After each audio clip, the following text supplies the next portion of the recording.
Meu nome é Luana Martins, eu sou psicóloga, trabalho na educação e neste vídeo eu vou tratar a respeito do tema da escola como espaço de socialização e formação do cidadão. Em primeiro lugar, para pensarmos sobre a socialização, devemos primeiro refletir o que significa ser humano.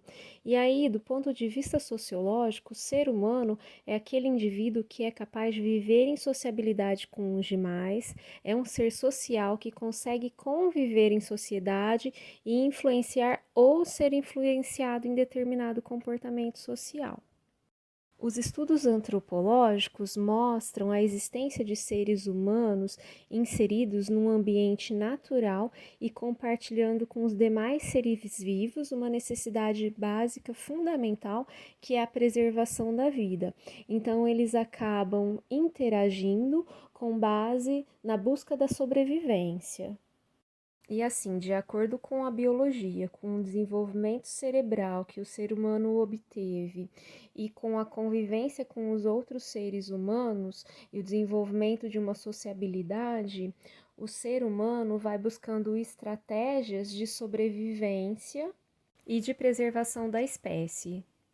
E para conviver, o homem cria uma série de valores para orientar a sua conduta, seus comportamentos, sendo que esses valores são formatados culturalmente, ou seja, eles podem variar em diferentes culturas e eles criam uma hierarquia de ações e de condutas que vão ser analisadas a partir do bem e do mal, do que é justo ou injusto, do que é certo ou errado. O ser humano, então, não nasce moral, ele se torna moral a partir do contexto histórico e social no qual ele está inserido.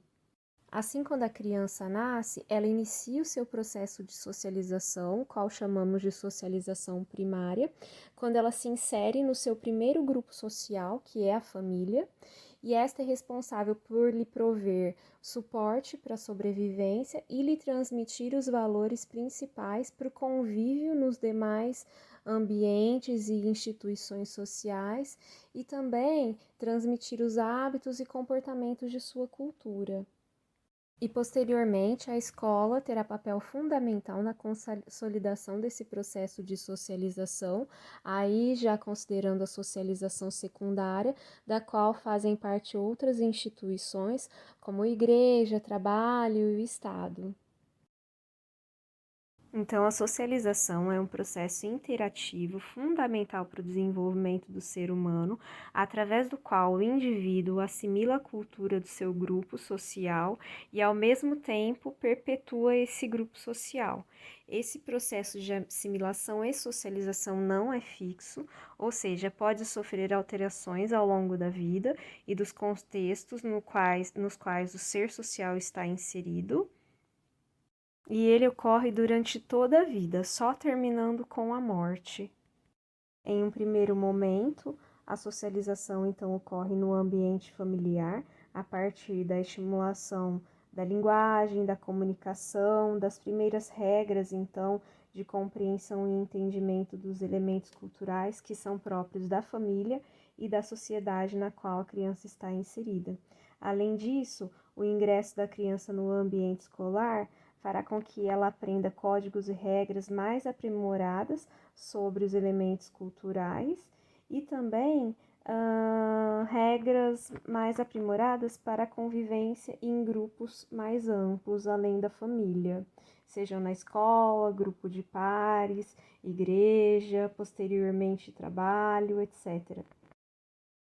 E aí surge um dado interessante para a gente analisar quando nós estamos no contexto escolar, seja no nosso comportamento enquanto profissionais, educadores, ou no comportamento das nossas crianças, dos nossos alunos para com os demais, que é a respeito da socialização que ocorre de maneira eficaz. Quando esse processo de socialização se dá de maneira eficaz, nós passamos a reproduzir uma série de comportamentos, valores e sentimentos que acreditamos ser naturais e espontâneos. No entanto, se observarmos mais atentamente, essas formas de agir, pensar e sentir foram nos ensinadas de maneira tão eficaz que nós não nos damos conta desse processo de internalização e acreditamos que são expressões exclusivas da nossa individualidade, como se aquilo já fizesse parte da gente. No entanto, não é isso que ocorre. Tanto que os valores, os padrões morais, as normas sociais se modificam em diferentes culturas. E nós não devemos lançar o mesmo olhar em diferentes culturas, em diferentes grupos sociais. E isso também pode ocorrer na escola, quando nós recebemos alunos que são diferentes do nosso meio social, dos nossos valores culturais. E aí, nós devemos ser muito críticos e usar a nossa capacidade reflexiva para pensar onde nós devemos intervir e onde nós não devemos intervir, onde faz parte simplesmente respeitar. Por exemplo, uma criança que vai comer no refeitório e ela come com a mão, ela não aprendeu a usar garfo e faca adequadamente. A gente pode sentar do lado, sem chamar atenção e tentar ir mostrando, explicando como que é, aos poucos, sem chamar a atenção dos demais alunos. Outras coisas, por exemplo, se você receber um aluno que é crente, que tem o cabelo comprido e são coisas que aí a gente já tem que respeitar. E eu nem digo só em relação aos profissionais, mas principalmente também ensinar as crianças o respeito entre os pares, com elas mesmas. E aqui eu cito o pensamento de Durkheim, para o qual a socialização sempre se dá por meio da coerção social, ou seja, a sociedade exerce uma força sobre os indivíduos para que eles se adequem, e ela pode puni-los de alguma forma quando eles não se comportam conforme o esperado. E aí essas punições podem ser mais graves, quando são consideradas castigos, quando são consideradas crimes, ou então podem ser mais brandas, como quando alguém se veste de uma forma considerada não adequada e a pessoa pode ser motivo de chacota ou pode mesmo ser excluída do grupo. A forma como a criança lida com as normas, as regras, vai variar de acordo com o seu desenvolvimento. Não se pode esperar que uma criança muito pequena já consiga interiorizá-las. Para Piaget, o indivíduo desenvolve suas próprias crenças através da interação com o meio, a partir da formação de um juízo moral que passa de uma fase de heteronomia, que é quando a criança não concebe as regras como um contrato que ela firma entre as pessoas, até passar para uma fase de autonomia, quando ela já compreende as regras como esse contrato firmado entre as pessoas. Essas fases seguiriam as mesmas etapas do desenvolvimento cognitivo da criança, demonstrando que o desenvolvimento das atitudes morais pressupõe uma reorganização sequencial relacionada com a idade da criança. É a partir da idade escolar, dos 7 anos de idade, que a criança começa a evoluir para uma autonomia moral. Na escola, em contato com as outras crianças da mesma faixa etária, ela descobre que é necessária a reciprocidade para agir conforme as regras, na medida em que essas regras somente são efetivas se as pessoas concordarem com elas.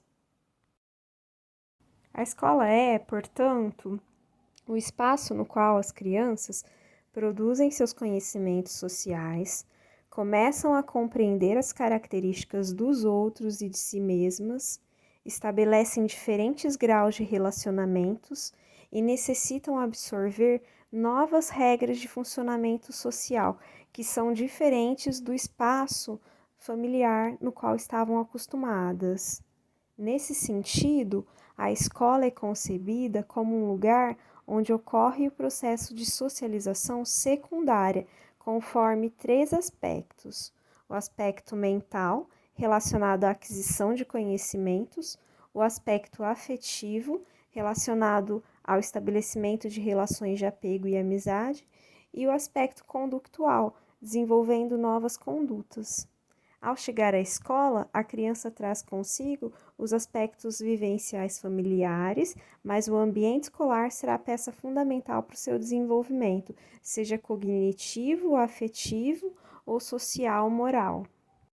Pensando que a escola é espaço primordial para a socialização secundária da criança, chegamos à conclusão que ela é um espaço reprodutor das redes de relações existentes na sociedade, uma vez que ela é uma pequena amostra dessa sociedade no qual os profissionais e as crianças, os alunos estão inseridos.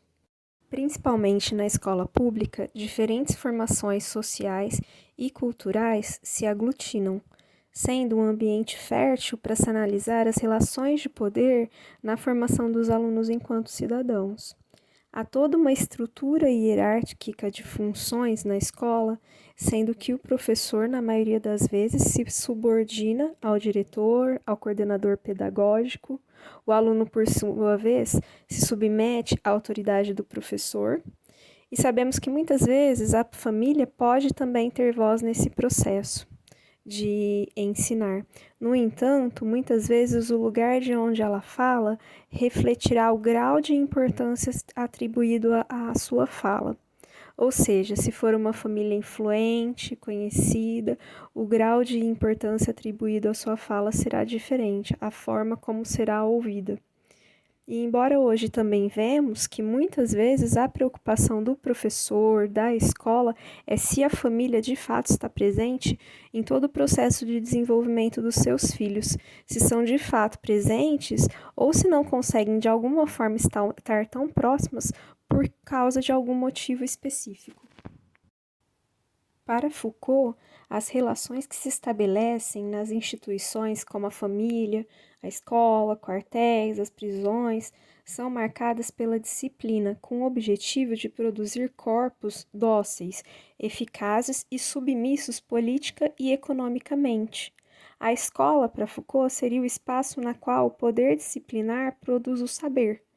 Como, na medida que divide os alunos e os saberes em séries, a escola reforça as diferenças, ao mesmo tempo que tenta igualar os alunos, recompensando os que se submetem ao sistema escolar e punindo com a reprovação os que não se submetem, os que não conseguem, entre aspas, o sucesso escolar, que seria a aprovação. Ao criar toda uma rotina que disciplina o saber, os conteúdos e os comportamentos, não há mais a necessidade de punir, porque o ato de vigiar já acaba sendo suficiente para manter a ordem em grande medida. Se, por um lado, a escola assume um papel de caráter disciplinador e reprodutor da sociedade, tal como se apresenta a nós, por outro lado, ela assume um importante papel de gerar mudanças sociais e desenvolvimento da sociedade a partir da formação de cidadãos mais críticos, uma vez que ela é espaço de circulação de saberes históricos e culturais diversos e que merecem espaço para reflexão. Nesse sentido, a escola deve funcionar como um espaço de troca de aprendizado, de reflexão sobre a realidade, além da obtenção de informação, de conteúdos e do desenvolvimento de habilidades e capacidades básicas do ser humano. O desafio aí seria desenvolver métodos de ensino significativos e prazerosos para uma população sem contato histórico com o saber letrado. E nós temos ideia aí de mais um desafio que está por vir, com crianças cujos pais não conseguiram trabalhar os conteúdos escolares em casa, apresentando muitas vezes dificuldades até em lidar com o comportamento dos filhos, ou então dos pais que não dispensaram o devido tempo à educação desses filhos em casa durante a pandemia, seja pela dificuldade e pela falta de habilidade no processo de ensinar, seja por não atribuir o devido valor à tarefa de ensinar, de educar esses filhos. E mais uma vez, enfrentaremos talvez um momento de evasão escolar daqueles alunos que já apresentavam algum estranhamento, alguma dificuldade com a rotina escolar. Diante do que analisamos até agora, o que poderíamos considerar como funções da escola? Uma das missões da escola que possivelmente poderemos encontrar é a função de transmitir o conhecimento acumulado pela humanidade a fim de levar as pessoas a assumirem posições de destaque na sociedade. Assim, o lugar que o indivíduo ocupa na sociedade dependeria do seu grau de cultura, que seria atestado por diplomas e certificados conferidos pela escola. Se, por um lado, isso é verdade, por outro, podemos questionar o fato de que o grau de cultura adquirido pelo indivíduo depende significativamente do lugar social que a sua família ocupa. Nesse sentido, um jovem que provenha de camadas populares terá muito mais dificuldade em ocupar uma posição de destaque na sociedade, por mais que ele se esforce para obter títulos e diplomas. Se o jovem vem de uma família um pouco mais abastada, ele pode fazer um curso de línguas, um curso de informática, ele pode fazer um intercâmbio para o exterior, MBA, etc., sendo que o jovem de uma camada mais popular terá dificuldade, inclusive, para cursar uma faculdade. E muitas vezes será uma opção quando ele conseguir um curso técnico. Por outro lado, um jovem de família rica, nós sabemos que muitas vezes tem o seu lugar mais garantido dentro do seu meio social. Outra função bastante destacada da escola é a de preparar o indivíduo para a vida, de formar o cidadão, de construir a cidadania. E a escola aparece como espaço privilegiado para isso, uma vez que trabalha com o saber, mas também trabalha com os valores, atitudes e crenças. Ocorre, no entanto, que a escola, na qualidade de instituição social, defronta-se com um dilema. Se, por um lado, ela é parte da sociedade, ela tem a tarefa de formar indivíduos que zelem pela preservação dessa sociedade. Por outro lado, ela também deve cuidar do desenvolvimento da sociedade, necessitando aí formar cidadãos capazes de inovar, inventar, transformar.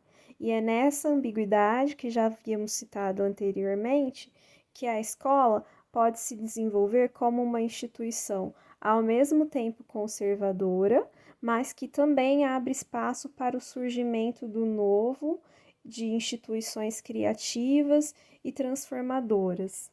Uma outra função seria capacitar o profissional para que, através do trabalho, ele tenha condições de sustentar a si mesmo e contribuir com o desenvolvimento da sociedade. E aí a crítica a essa função se deve ao fato da escola ter uma característica de instituição fechada, que é isolada do cotidiano da sociedade e muitas vezes não tenta aproximar os conteúdos de aprendizagem às realidades dos alunos e tenta igualá-los através de uniformes, anos letivos, tendo dificuldade para lidar com a diferença, com os alunos que aprendem em níveis e tempos diferentes, com os alunos de inclusão e levam em conta realmente o trabalho desenvolvido dentro da escola e não o aprendizado cotidiano dos alunos. Mas de onde surgem todas essas críticas?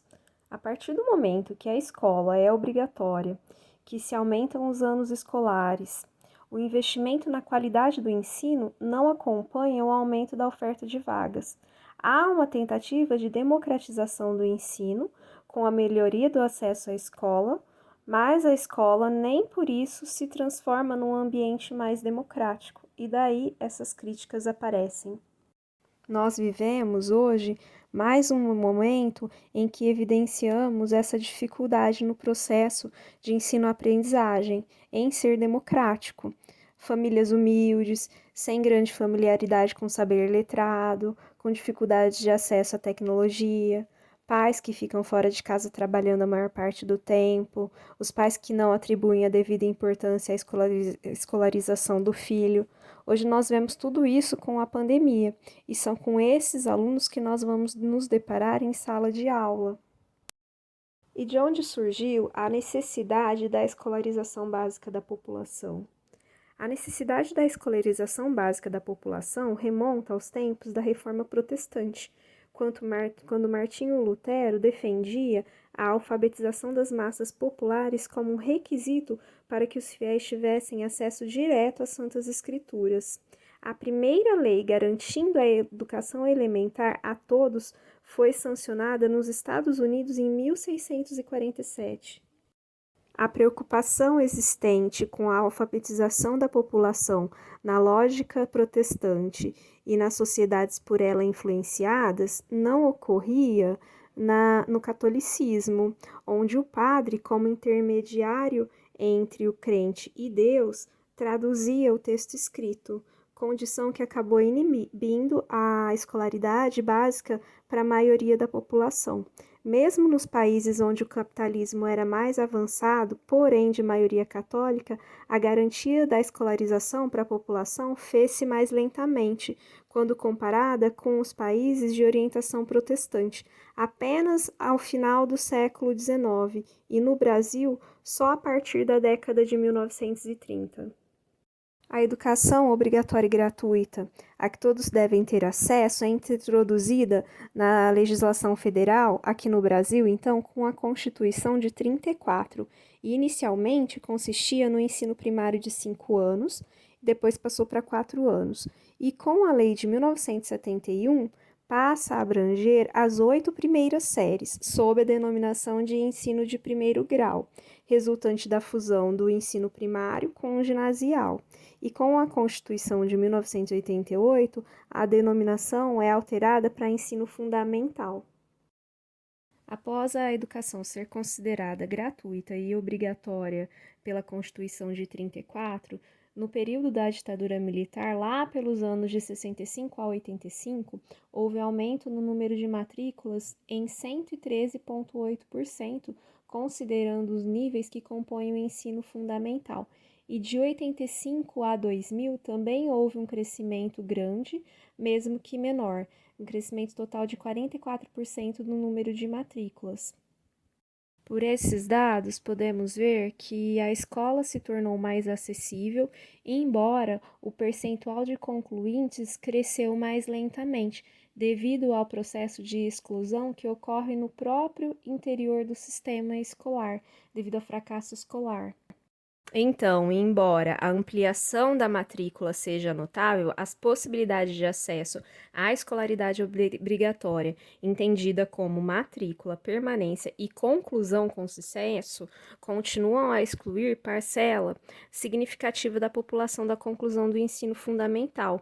Outra questão não acentuada por essa expansão refere-se à qualidade de ensino. A democratização do acesso da escola pública é acompanhada por uma perda de prestígio da escola e por indícios alarmantes de deteriorização da sua qualidade. Aparentemente, o incremento na oferta de vagas, sem a necessária contrapartida orçamentária, é uma das causas para a precarização do ensino público no país. E a ampliação do acesso ocorreu tanto pela expansão da rede física, quanto pela introdução de alterações no modelo pelo qual as escolas eram organizadas, por conta da extinção dos exames de admissão ao antigo ginásio e a implantação dos 8 anos de escolaridade obrigatória, que antes eram 5 e depois 4.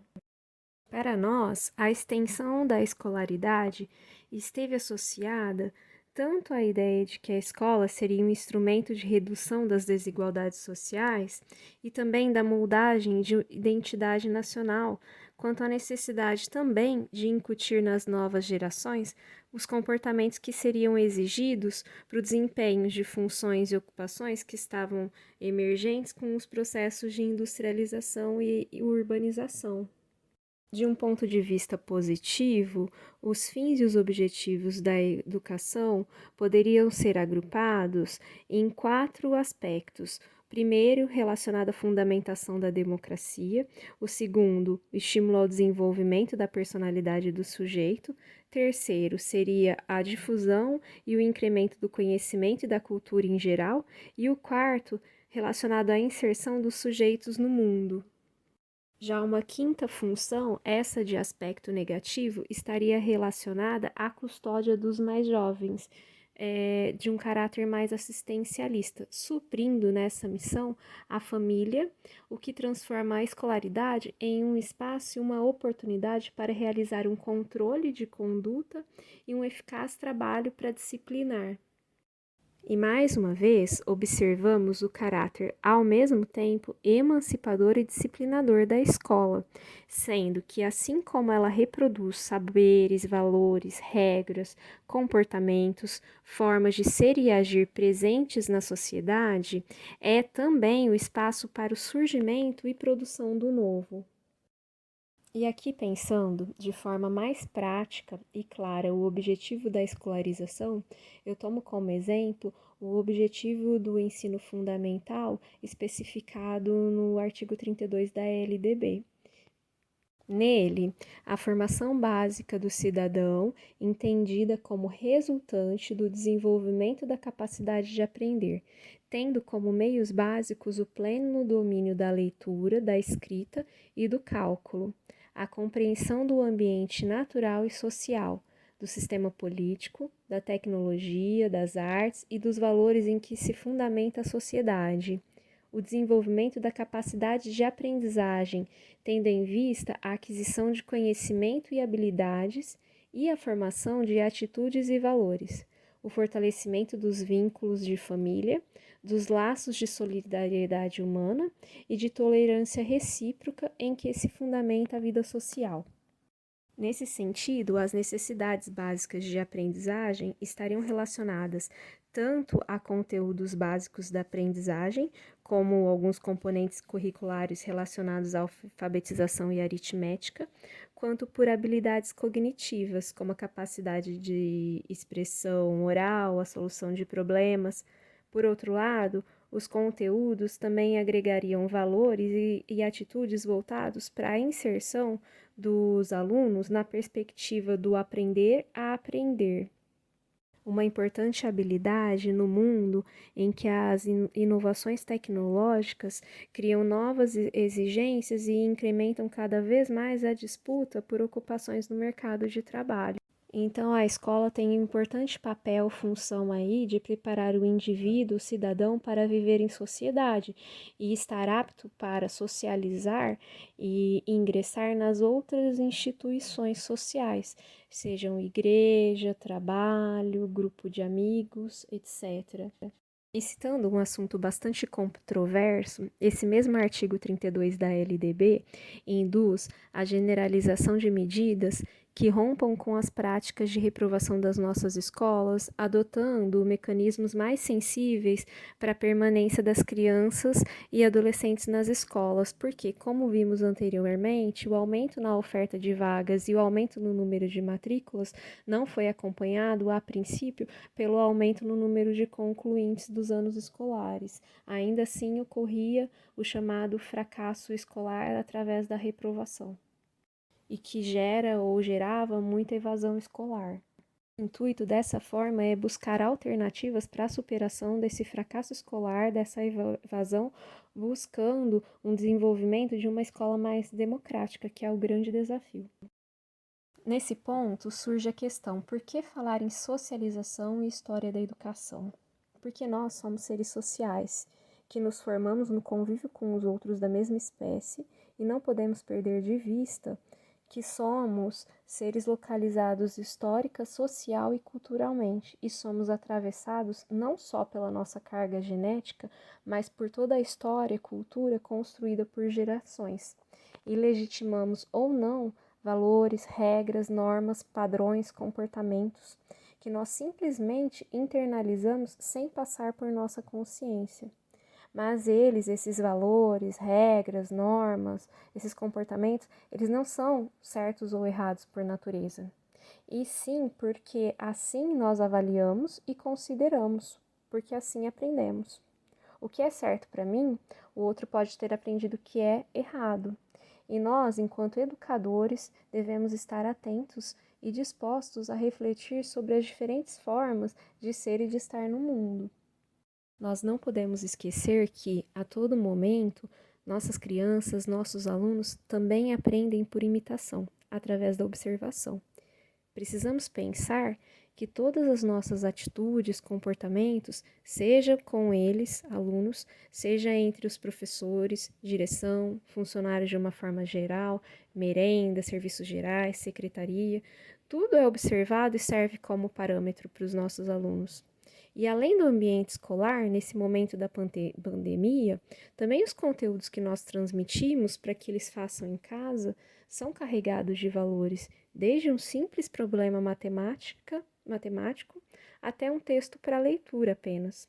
E a partir disso, deve surgir sempre em nós a reflexão sobre o que eu quero transmitir como valor para os cidadãos que eu estou contribuindo para formar. Seguindo o encerramento desse vídeo, eu trouxe um texto para citar o exemplo de como muitas vezes tarefas que nós consideramos banais são tão importantes para transmitir valores da nossa sociedade e para a formação da nossa personalidade. Este texto foi enviado por uma professora de escola pública daqui de Ribeirão para alunos de 10 anos de idade e chegou até mim porque a mãe estava indignada que o filho teria, aliás, o filho leu esse texto e a tarefa seria simplesmente decorar e gravar um vídeo falando, reproduzindo o texto. E ela considerou um absurdo o conteúdo do texto. O galo velho e o galo novo. O fazendeiro resolve trocar o seu velho galo por outro que desse conta das inúmeras galinhas. Ao chegar o novo galo, e percebendo que perderia as funções, o velho galo foi conversar com o seu substituto. Olha, sei que já estou velho e é por isso que meu dono o trouxe aqui, mas será que você poderia deixar pelo menos 2 galinhas para mim? Que é isso, velhote, vou ficar com todas. Mas só 2, ainda insistiu o velho galo. Não, já disse, são todas minhas. Então vamos fazer o seguinte, propõe o velho galo. Apostamos uma corrida em volta do galinheiro. Se eu ganhar, fico com pelo menos 2 galinhas. Se eu perder, são todas suas. O galo jovem mede o velho de cima embaixo e pensa que, certamente, ele não será capaz de vencê-lo. Tudo bem, velhote, eu aceito. Já que realmente minhas chances são poucas, deixe-me ficar 20 passos à sua frente, pediu o galo. O mais jovem pensou por uns instantes e aceitou as condições do galo velho. Iniciada a corrida, o galo jovem dispara a alcançar o outro galo. O galo velho faz um esforço danado para manter a vantagem, mas rapidamente está sendo alcançado pelo mais novo.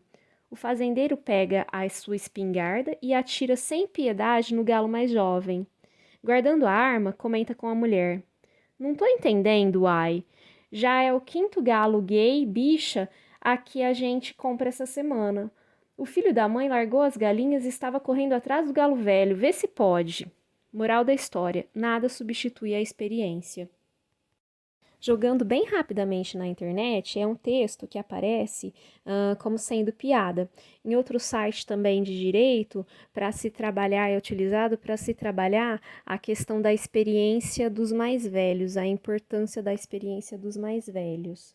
Se nós formos refletir mais atentamente sobre esse texto, dá para se trabalhar de diversas formas sobre a importância da experiência dos mais velhos e de respeitar os mais velhos e que não precisa usar de conteúdos homofóbicos, machistas, como tem no texto.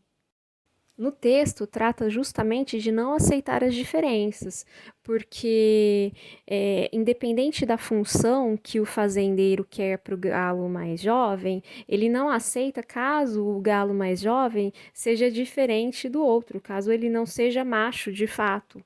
E aí, assim, tá o conteúdo machista, homofóbico, e que a mãe se preocupa quando recebe um tipo de texto desses e que não é para tratar justamente da reflexão acerca desses valores.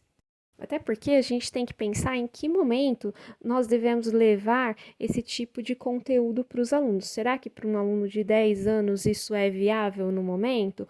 Ou realmente quando surge algum conteúdo na sala de aula, com os demais alunos ou dentro da escola, e a gente tem que trabalhar o respeito às diferenças? Ah, mas é só uma piada. E aí a gente pensa que sobre o que a gente ri, diz sobre quem nós somos. sobre os nossos valores, sobre a nossa capacidade de empatia, de respeitar o outro. Nós não podemos normalizar a violência e o desrespeito, ainda mais quando estamos numa função de educador, numa função de formar cidadãos. Além da nossa postura e do nosso comportamento, nós devemos estar atento a tudo que a gente passa de valores, de atitudes e de mensagens subliminares, seja num problema matemático, seja numa leitura de um simples texto. E para concluir, essa mãe que recebeu o texto para que o filho de 10 anos lesse, foi conversar na escola a respeito da sua indignação. Eles simplesmente não falaram nada, bloquearam a possibilidade das mães falarem a respeito no grupo do WhatsApp.